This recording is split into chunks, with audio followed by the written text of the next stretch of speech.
Imaginez que tout ce que vous croyez savoir sur Jésus-Christ soit faux, que les documents les plus anciens révèlent une réalité radicalement différente.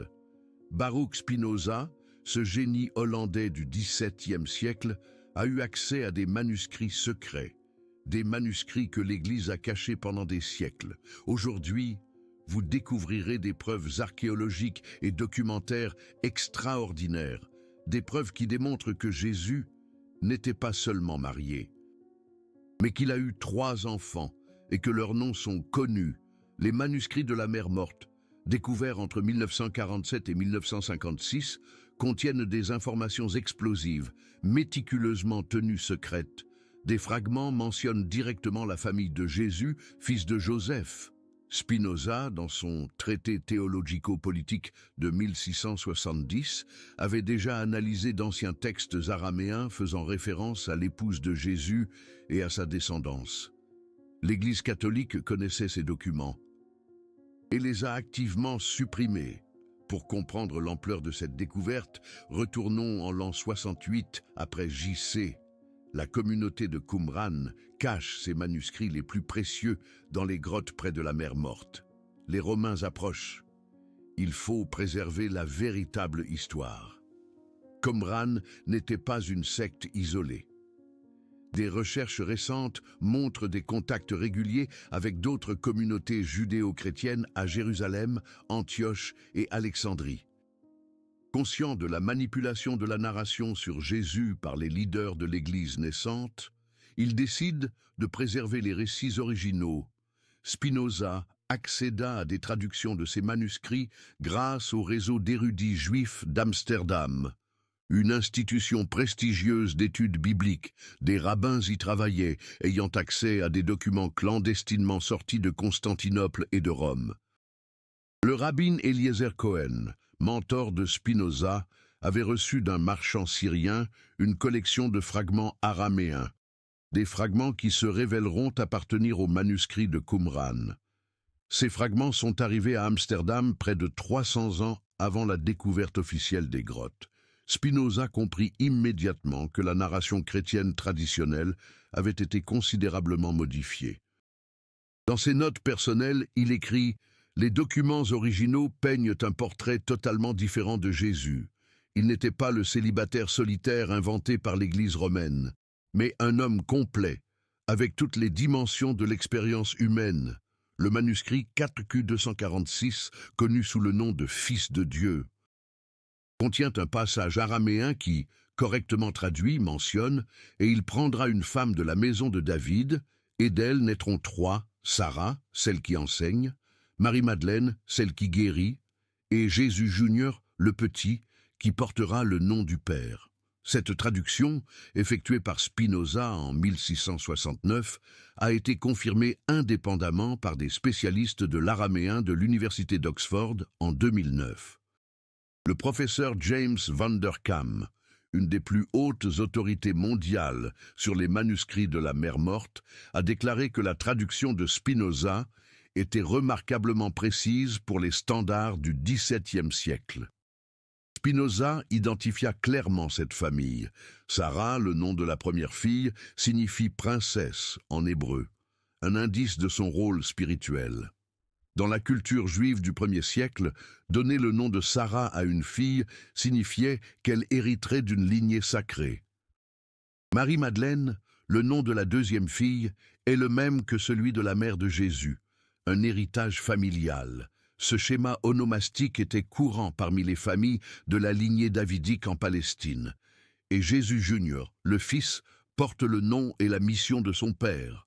Le diminutif « petit », Katan en araméen, ne se réfère pas à l'âge, mais à sa position d'héritier désigné. Plus impressionnant encore, des documents parallèles trouvés dans la grotte 7 font référence à « la femme du maître » en utilisant le terme araméen « Isha », qui se réfère spécifiquement à une épouse. Le même document utilise « Alma » pour les disciples féminines, établissant une distinction claire. Un fragment particulièrement révélateur, catalogué comme 7Q5, contient ce qui semble être un acte de naissance araméen. Au 7e mois de la 2e année du ministère du Maître, Sarah, fille de Jésus, fils de Joseph et de Marie-Madeleine de Magdala, vint au monde sous la bénédiction des cieux. L'analyse au carbone 14 confirme une datation entre 50 et 70 après J.C. L'analyse paléographique des lettres montre qu'ils ont été écrits par au moins 3 scribes différents, indiquant des sources indépendantes. Le professeur Émile Puech du CNRS, qui a supervisé la datation, déclara en 2011 « Nous sommes face à des documents écrits par des contemporains, des événements qu'ils décrivent. L'authenticité est incontestable d'un point de vue scientifique. » En 2007, des archéologues découvrent à Talpio, près de Jérusalem, une tombe familiale du 1er siècle. Une des plus importantes révélations archéologiques liées au christianisme primitif des dernières décennies. La tombe, connue sous le nom de Talpiot Tombe B, est située à seulement 200 mètres d'une autre tombe controversée découverte en 1980, contenant également des noms associés à la famille de Jésus. La proximité suggère un cimetière familial. Un des ossuaires porte l'inscription « Jésus, fils de Joseph » en lettres araméennes. La calligraphie est cohérente avec la période 20-70 après J.C. Un autre ossuaire, dans le même complexe funéraire, porte l'inscription « Marie et la maîtresse ». Marie est la forme grecque de Myriam. Maîtresse indique une position d'autorité.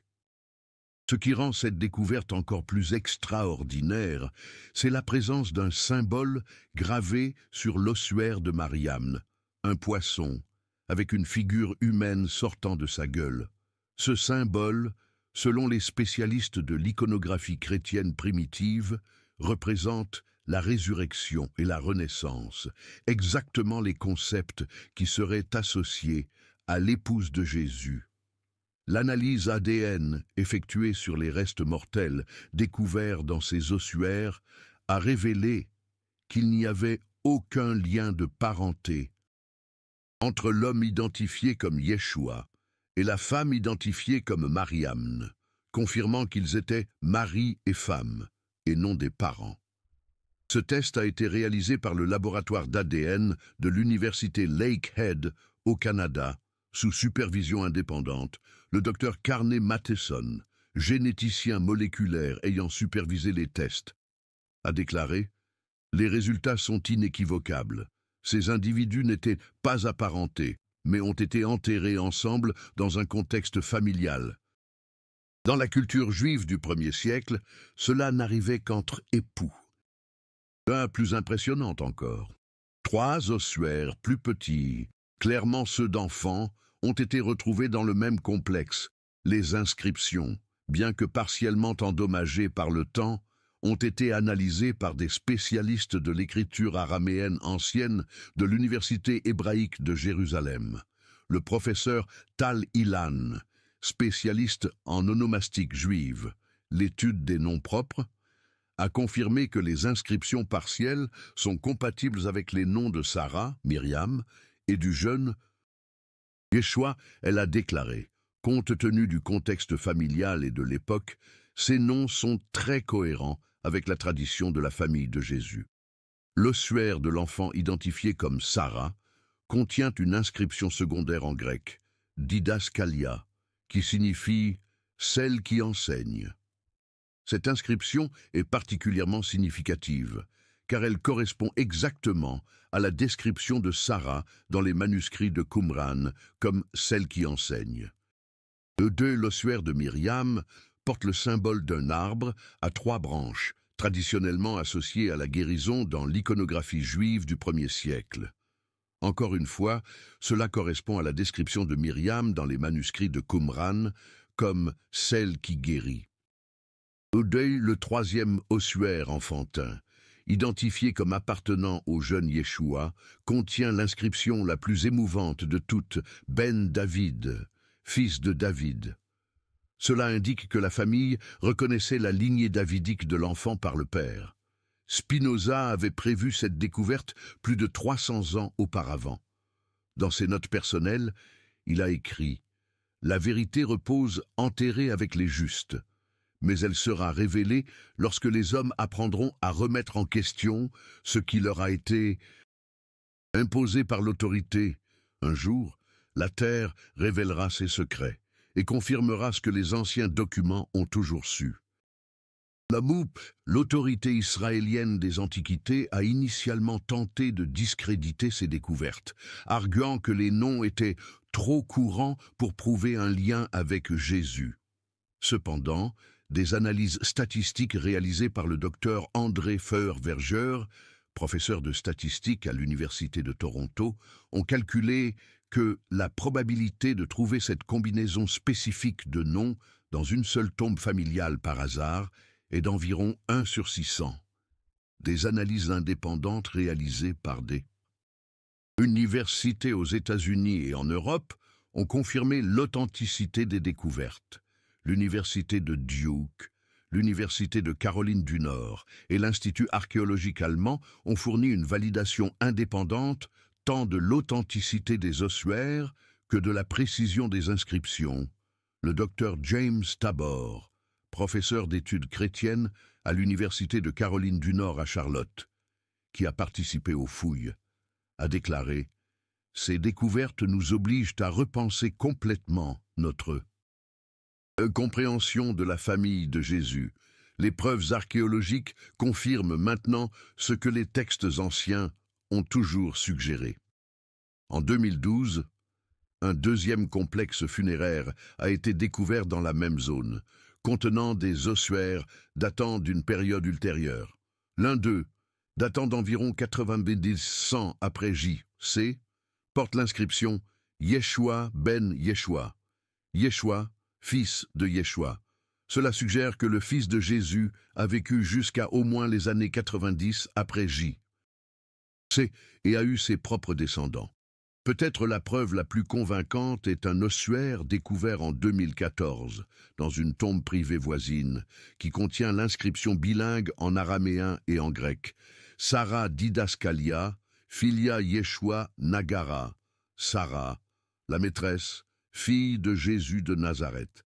Cet ossuaire est daté entre 70 et 100 après J.C., indiquant que Sarah a vécu jusqu'à l'âge adulte et a conservé sa position de leader spirituel. Pourquoi cette information a-t-elle été cachée pendant si longtemps? La réponse réside dans la politique religieuse des premiers siècles du christianisme et dans une conspiration systématique pour redéfinir la nature du leadership chrétien. La suppression a commencé dès le 1er siècle. Immédiatement après la crucifixion de Jésus, Paul de Tarse, qui n'a jamais rencontré Jésus personnellement, a commencé à prêcher une version du christianisme qui était fondamentalement différente des enseignements originaux. Paul créait une religion pour les gentils, non juifs, et l'idée d'un Jésus marié avec des descendants juifs compliquait cette narration. Dans les documents de Qumran, il y a des références à des conflits entre les fils de la lumière, les disciples originaux de Jésus, y compris sa famille, et ceux qui parlent faussement, une référence claire aux prédicateurs paulinistes. Sarah, la fille aînée de Jésus, est mentionnée comme chef d'une faction qui s'opposait aux enseignements de Paul. Lorsque Constantin a légalisé le christianisme au IVe siècle, il avait besoin d'une religion acceptable pour l'Empire romain. L'idée d'un Jésus marié, avec des enfants et des descendants, créerait des lignées de succession qui menaceraient l'autorité centralisée de l'Église qu'il essayait d'établir. Plus important encore, les descendants directs de Jésus auraient une autorité spirituelle supérieure à celle de n'importe quel évêque ou pape. Cela détruirait complètement le système hiérarchique que Rome était en train de construire. Spinoza a découvert, en analysant les documents du Concile de Nicée, 325 après J.C., que la question de la famille de Jésus a été délibérément discutée et décidée par les évêques. Ils ont voté pour supprimer toute référence à la vie conjugale de Jésus des évangiles officiels. Le document que Spinoza a trouvé est un procès-verbal secret du Concile, connu sous le nom de Protocollum Secretum, qui était conservé dans les archives privées de l'empereur Constantin. Ce procès-verbal révèle que le vote sur la question du célibat du Christ a été l'un des plus controversés du concile. L'évêque Ossius de Cordoue, président du concile, a déclaré « Si le Christ a eu une épouse et des enfants, alors son autorité passe à ses descendants de sang, pas à nous. Nous devons décider si nous voulons servir une dynastie ou diriger une église. » Le vote final a été de 217 évêques pour déclarer Jésus célibataire, contre 68 qui affirmaient que le mariage de Jésus était historiquement prouvé. 47 évêques se sont abstenus, refusant de voter contre des preuves qu'ils savaient être vraies. L'évangile de Philippe, découvert à Nag Hammadi en 1945, confirme cette suppression. Il contient ce passage célèbre. La compagne de Jésus est Marie-Madeleine. Le Sauveur l'aimait plus que tous ses disciples et l'embrassait souvent sur la bouche. Mais les manuscrits de la mère morte vont plus loin. Ils fournissent des noms spécifiques des enfants et des détails sur leur vie. Sarah, la fille aînée, serait devenue une leader spirituelle respectée au sein de la communauté chrétienne primitive. Des documents fragmentaires suggèrent qu'elle dirigeait une école pour femmes à Antioche. Un manuscrit de Qumran, catalogué comme 4Q534, la décrit comme Sarah, fille du maître, qui enseigne les Écritures aux femmes et aux hommes et dont la sagesse surpasse celle des anciens. Sarah a apparemment établi un réseau de communautés chrétiennes dans le Levant méditerranéen qui conservait les enseignements originaux de son père. Ces communautés, connues sous le nom de « enfants de Sarah », ont préservé des traditions orales et écrites qui contredisaient directement le récit que Paul était en train de créer. Le plus impressionnant, c'est que des documents byzantins du VIe siècle mentionnent l'existence d'une église de Sarah à Constantinople qui affirmait détenir une autorité apostolique directe à travers la lignée de Jésus. L'empereur Justinien ordonna la destruction de cette église en 537 après J.C., mais certains de ces documents ont survécu et ont été conservés dans des monastères orthodoxes. Marie-Madeleine, la deuxième fille, a apparemment suivi une tradition familiale de guérison. Des références indirectes indiquent qu'elle pratiquait la médecine et était connue pour ses compétences thérapeutiques. Un fragment de papyrus du IIe siècle, découvert en Égypte, mentionne Marie-Madeleine de Nazareth, fille du guérisseur, qui guérit par le toucher et la parole. Marie-Madeleine a établi ce qui pourrait avoir été le premier hôpital chrétien à Alexandrie, en Égypte. Cet hôpital, selon des documents coptes du IIIe siècle, accueillait gratuitement tant les chrétiens que les païens, suivant les enseignements de Jésus sur la compassion universelle. La tradition orale copte a préservé des histoires sur Marie-Madeleine jusqu'au 7e siècle au moins. Selon ces traditions, elle a vécu jusqu'à un âge avancé et a formé d'autres femmes aux arts de la guérison. Sa méthode combinait les connaissances médicales gréco-romaines et les pratiques spirituelles juives. Jésus Junior, le Fils, est mentionné dans des textes comme ayant prêché dans la région de la Galilée jusqu'en 90 après J.C. au moins, soit plus de 20 ans après la crucifixion de son père. Un document particulièrement fascinant trouvé dans les archives du monastère Sainte-Catherine au Sinaï contient ce qui semble être un récit de première main d'une rencontre avec Jésus Junior. L'auteur, s'identifiant comme Jean l'Ancien, écrit « J'ai rencontré le Fils du Maître qui porte son nom et son visage. Il prêche comme son Père prêchait, mais avec la sagesse de celui qui a vu la mort et la résurrection du Messie. » Jésus Junior a apparemment dirigé une communauté chrétienne en Galilée qui maintenait les pratiques juives traditionnelles tout en suivant les enseignements de Jésus. Cette communauté, connue sous le nom de Nazoréens, était considérée comme hérétique tant par les chrétiens paulinistes que par les juifs orthodoxes. L'historien Épiphane de Salamine, écrivant au IVe siècle, mentionne que les Nazaréens affirment descendre du Christ lui-même et conservent des généalogies qui prouvent leur lignée royale. Épiphane ajoute que l'Église a ordonné la destruction de ces généalogies parce qu'elles menaçaient l'autorité apostolique établie. Peut-être la preuve la plus convaincante de la suppression systématique est un document découvert aux archives secrètes du Vatican en 2019. Il s'agit d'une lettre du pape Damas Ier, datée de 382 après J.C., adressée à l'empereur Théodose Ier. Dans la lettre, Damas écrit « Votre Majesté doit comprendre que certaines familles en Orient continuent d'affirmer une descendance directe du Christ. Elles possèdent des documents et des généalogies qui, s'ils étaient acceptés comme authentiques, détruiraient complètement l'autorité de l'Église. Je recommande à Votre Majesté d'ordonner la confiscation et la destruction de tous ces documents. » La réponse de Théodose, conservée dans le même fichier, est tout aussi révélatrice. Quant aux documents mentionnés, j'ai ordonné leur collecte et leur stockage sûr. Ils ne seront pas détruits, car ils peuvent contenir des vérités historiques importantes, mais ils ne seront jamais rendus publics tant que la stabilité de l'Empire dépendra de l'unité chrétienne. Cette correspondance prouve que les plus hauts niveaux de l'Église et de l'Empire connaissaient l'existence de preuves sur la famille de Jésus, mais ont choisi de les supprimer pour des raisons politiques. Si Jésus a vraiment été marié et a eu des enfants, cela change fondamentalement notre compréhension du christianisme. Cela ne rend pas Jésus moins divin, mais le rend certainement plus humain et plus connecté à l'expérience humaine universelle.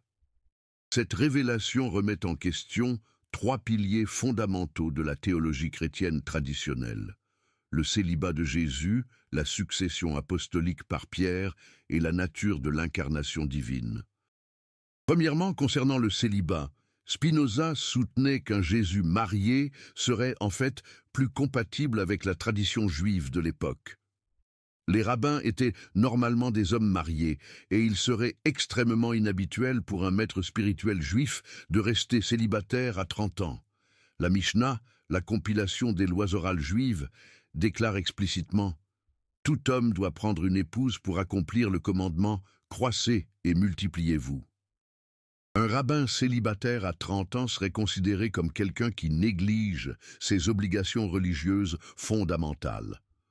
Plus important encore, la tradition juive enseigne que l'expérience de l'amour conjugal et de la paternité approfondit la compréhension spirituelle. Le Talmud affirme « Celui qui n'a pas d'épouse vit sans joie, sans bénédiction et sans bonté ».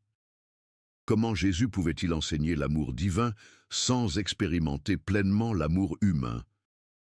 Le célibat comme valeur chrétienne a été une invention ultérieure de l'Église, influencée par la philosophie grecque et les traditions monastiques. Il n'avait pas de base dans la culture juive du 1er siècle. Saint Jérôme, qui a traduit la Bible en latin au IVe siècle, a été l'un des principaux promoteurs du célibat clérical. Mais ses propres lettres, conservées aux archives vaticanes, révèlent qu'il luttait avec cette position.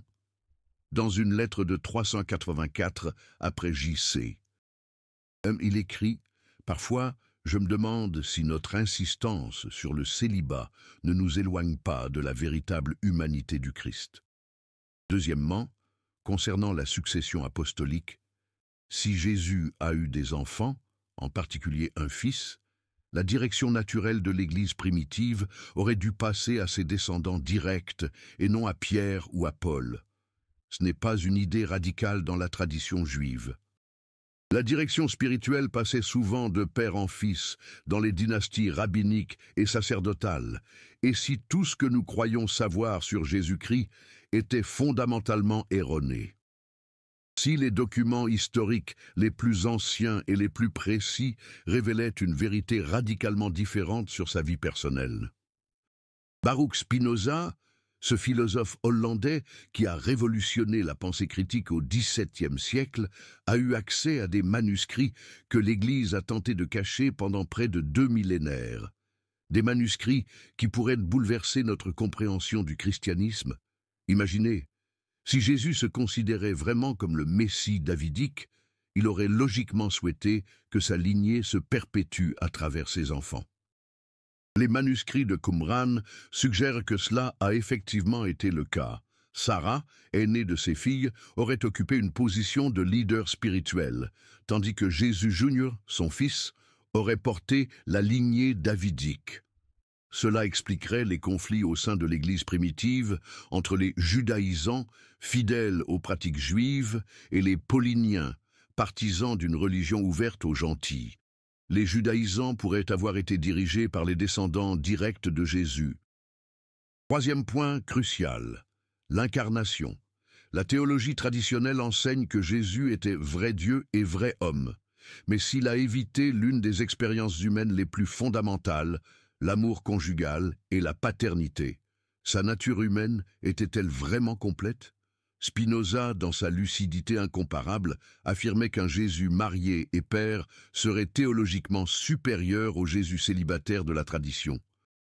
Il écrivait: « Si Dieu s'est fait homme pour comprendre pleinement la condition humaine, comment aurait-il pu ignorer les aspects les plus essentiels de cette condition ? L'amour d'un homme pour son épouse et d'un père pour ses enfants sont le reflet de l'amour divin pour la création. » Une affirmation puissante, non?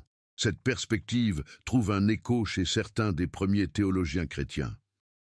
Clément d'Alexandrie, écrivant au IIe siècle, soutenait que le mariage était une voie vers la sainteté et non un obstacle. Il écrivait: « L'homme qui se marie et a des enfants imite l'activité créatrice de Dieu. » L'existence de descendants directs de Jésus soulève des questions fascinantes sur la lignée spirituelle et la succession apostolique.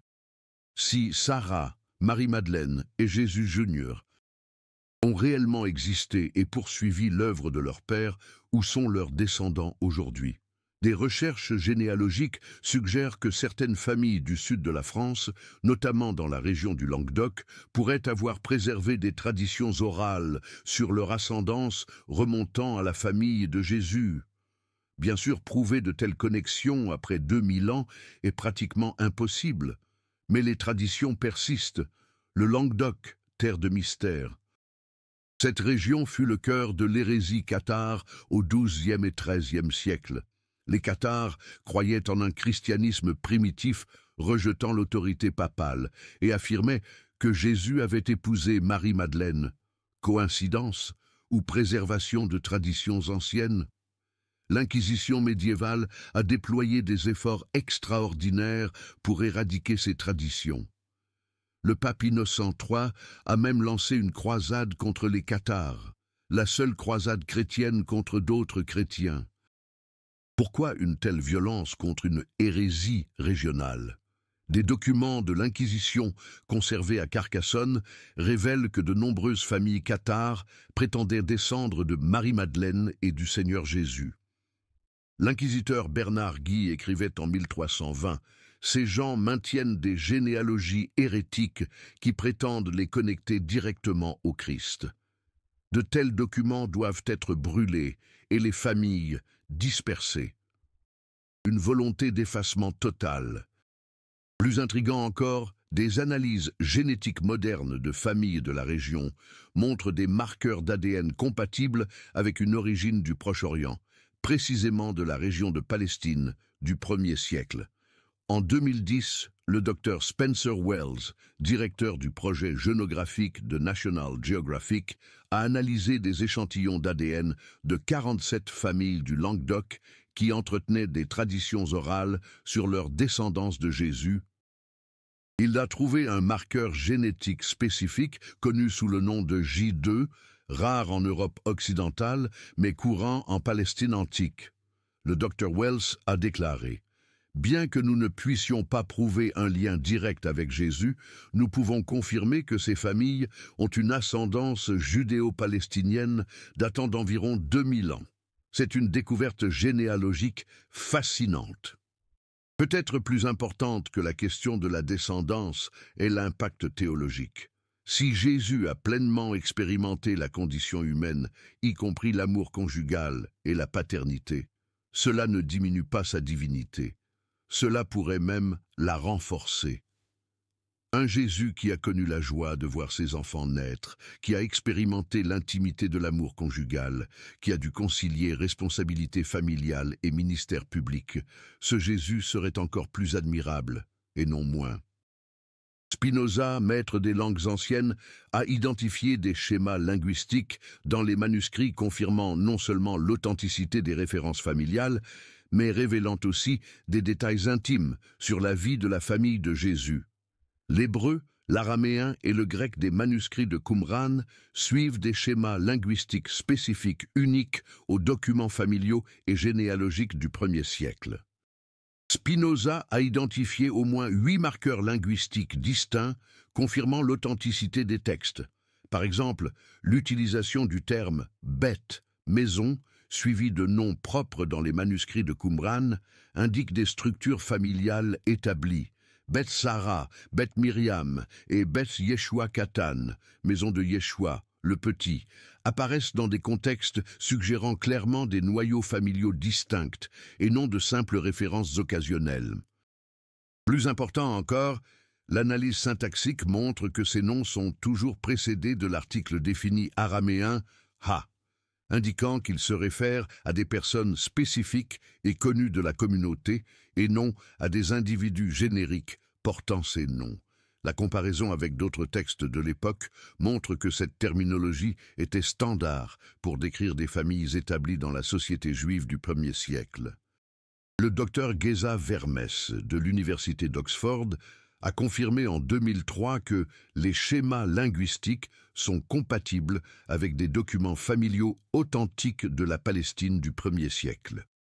Plus convaincant encore, la découverte que le nom « Sarah » n'était pas courant en Palestine au 1er siècle, mais était traditionnellement utilisé pour les filles aînées dans les familles de lignée davidique. Une analyse des ossuaires de la période montre que seulement 3% des femmes portaient ce nom, et la plupart appartenaient à des familles de haut statut social. Cela suggère que Jésus a consciemment choisi ce nom pour sa fille aînée, reconnaissant sa propre ascendance royale. L'utilisation du nom Sarah serait une déclaration publique de lignée messianique. Le nom Myriam, pour la deuxième fille, est un hommage clair à sa mère, Marie. Mais l'analyse linguistique révèle quelque chose de plus subtil. Dans les manuscrits de Qumran, elle est toujours désignée comme Myriam Harof, Myriam, la guérisseuse. L'utilisation de l'article défini « ha » indique qu'il s'agissait d'un titre reconnu et non d'une simple description. Et Yeshua, pour le fils, suivait la tradition juive de nommer le fils aîné du nom du père ou du grand-père. Mais dans les manuscrits, il apparaît comme Yeshua Katan ben Yeshua Gadol, Yeshua le petit, fils de Yeshua le grand. Cette distinction linguistique est cruciale. Gadol, grand, ne se réfère pas à la taille physique, mais à l'importance spirituelle. C'était un titre honorifique, utilisé pour les leaders religieux respectés. Le fait que Jésus soit constamment désigné comme Yeshua Gadol dans les manuscrits confirme que la communauté de Qumran le reconnaissait comme un leader spirituel de premier ordre.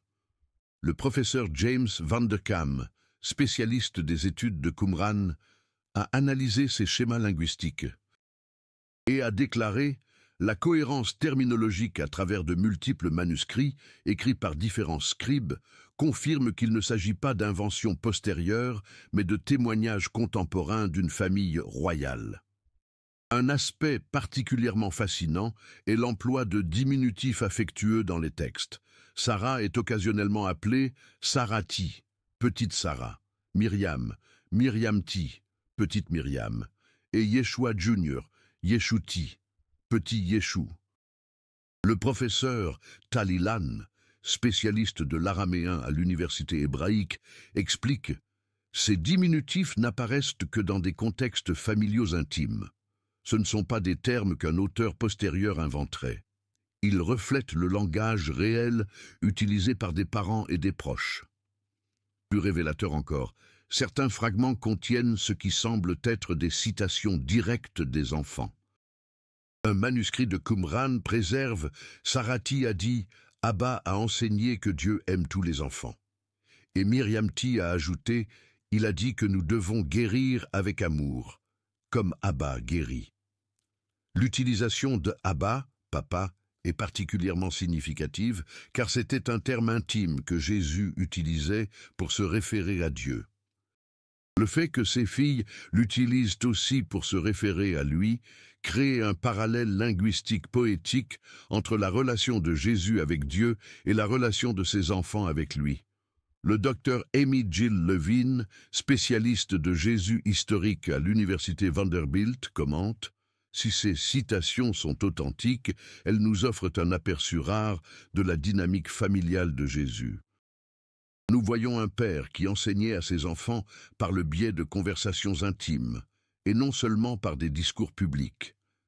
L'analyse paléographique, étude de l'écriture ancienne, révèle également des détails fascinants. Les manuscrits qui mentionnent la famille de Jésus sont écrits dans au moins 3 styles calligraphiques différents, indiquant de multiples scribes et sources indépendantes. Plus intrigant, l'un des manuscrits semble avoir été écrit par une femme. L'analyse de la pression de la plume, de l'espacement des lettres et de certaines caractéristiques orthographiques suggère un scribe féminin éduqué. La professeure Ada Yardeni, paléographe à l'université hébraïque, a déclaré « Si notre analyse est correcte, ce serait l'un des rares exemples connus d'écriture féminine du 1er siècle. La qualité de la calligraphie suggère une femme d'une éducation exceptionnelle pour l'époque. Serait-il possible que l'une des filles de Jésus, peut-être Sarah, ait directement contribué à préserver l'histoire de la famille? Enfin, l'analyse linguistique révèle des preuves de traduction de l'araméen vers le grec. Certaines constructions grammaticales, dans les textes grecs, suivent des schémas syntaxiques araméens, indiquant qu'ils ont été traduits à partir d'originaux araméens plus anciens. Ceci est cohérent avec la théorie selon laquelle les récits originaux sur la famille de Jésus ont été conservés dans la langue qu'il parlait, l'araméen, et ensuite traduits en grec pour les communautés chrétiennes du Levant. Le professeur Maurice Casset, spécialiste de l'araméen du Nouveau Testament, confirme « Les schémas de traduction sont typiques du 1er et du début du 2e siècle. Quelqu'un qui connaissait intimement l'araméen et le grec a réalisé ces traductions, probablement quelqu'un de la communauté chrétienne primitive elle-même. » Lorsque Spinoza a publié ses découvertes au XVIIe siècle, la réaction de l'Église a été immédiate et violente. Il a été excommunié de la communauté juive d'Amsterdam et ses œuvres ont été placées dans l'Index Librorum Prohibitorum, la liste des livres interdits par le Vatican. Mais pourquoi une telle résistance à une vérité historique? La réponse réside dans le pouvoir. L'Église catholique a basé son autorité sur l'idée que Pierre était le successeur direct de Jésus. Si Jésus avait des enfants, surtout un fils-homme, la succession naturelle serait familiale et non apostolique. Cela remettrait fondamentalement en question la légitimité papale et toute la structure hiérarchique de l'Église. Des documents internes du Vatican, rendus publics en 1965 lors du Concile Vatican II, révèlent que l'Église a toujours connu la possibilité que Jésus ait été marié. Un mémorandum interne de 1962 mentionne la question de Magdala et la nécessité de maintenir le mystère pour des raisons pastorales. La question de Magdala fait directement référence à Marie-Madeleine comme possible épouse de Jésus. Le fait que l'Église possède des documents internes sur ce sujet confirme qu'elle a toujours su plus qu'elle ne l'a révélé publiquement. En 2012, des chercheurs de l'université Harvard ont annoncé la découverte d'un fragment de papyrus du IVe siècle contenant les mots « Jésus leur a dit, ma femme ». Bien que le fragment soit petit et incomplet, il prouve qu'au moins certains chrétiens primitifs croyaient que Jésus était marié. Plus récemment, en 2018, des fouilles archéologiques à Migdal, la ville natale de Marie-Madeleine, ont révélé une synagogue du 1er siècle avec des mosaïques représentant clairement des scènes familiales, y compris ce qui semble être des représentations de Jésus avec une femme et des enfants. L'analyse par tomodensitométrie de ces mosaïques révèle des couches d'art qui ont été délibérément recouvertes à des époques ultérieures, suggérant une tentative systématique d'effacer les preuves de la vie familiale de Jésus. Les preuves sont accablantes. Les manuscrits de la Mère morte, les découvertes archéologiques, l'analyse linguistique, les documents historiques, tout pointe vers la même conclusion à laquelle Spinoza est arrivé il y a plus de 350 ans. Jésus était marié et a eu au moins 3 enfants. Cela ne diminue en rien son importance spirituelle ou historique. En fait, cela pourrait le rendre encore plus pertinent, car cela montre qu'il a pleinement partagé l'expérience humaine, y compris l'amour conjugal et la paternité. La question qui subsiste est: quelles autres vérités sur la vie de Jésus ont été délibérément occultées au cours des siècles? Et plus important encore, êtes-vous prêt à remettre en question ce que vous avez toujours accepté comme une vérité absolue? Spinoza nous a appris que la vérité ne craint pas l'enquête. Elle ne craint que ceux qui préfèrent le confort de l'ignorance à la responsabilité de la connaissance. Sarah, Myriam et Yeshua Jr. 3 noms qui pourraient changer notre compréhension de toute l'histoire du christianisme. 3 enfants qui ont grandi en sachant que leur père était mort pour sauver le monde, mais qui ont aussi vécu avec la certitude qu'il était, avant tout, simplement leur père. C'est l'humanité de Jésus que l'Église ne voulait pas que vous connaissiez. C'est la vérité que Spinoza a documentée et que les manuscrits de la Mère morte ont finalement confirmée. Si ce récit a bouleversé votre perception de Jésus et du christianisme primitif, préparez-vous, car les révélations de Spinoza ne font que commencer. Dans les prochaines vidéos, nous allons explorer des découvertes explosives, des vérités cachées pendant des siècles. Imaginez l'Église qui invente le dogme de la virginité perpétuelle de Marie, une décision audacieuse, une construction théologique, mais encore le Concile de Nicée, un événement historique majeur où la divinité de Jésus est décidée par un vote serré, une décision politique autant que spirituelle.